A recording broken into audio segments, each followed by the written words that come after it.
जैन महिला परिषदेचे vice chairman सौ अंजलीताई कोल्हे यांनी कार्यक्रमाचे खूप सुंदर प्रस्तावित केले।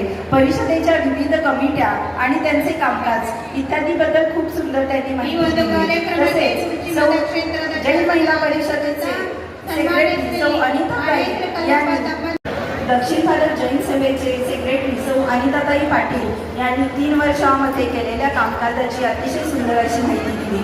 तसेच कांचनताई आणि गीतांजलीताई यांनी पाहुण्यांचे स्वागत आणि ओळख करून दिले। तसेच जैन महिला परिषदेच्या विविध सदस्यांनी विविध ठराव मांडले। या सर्वांचे मी मनपूर्वक आभार मानते। तसेच या मंचावर व्यासपीठावर उपस्थित असलेले दक्षिण भारत जैन सभेच्या विविध शाखांचे पदाधिकारी आणि इतर मान्यवर यांचे सुद्धा मी खूप खूप आभार मानते। तसेच समोर उपस्थित असलेला श्रोतावर्ग, विविध शाखांचे सदस्य यांचेही मी खूप मनापासून आभार मानते आणि आभाराचे 2 शब्द संपवते। धन्यवाद।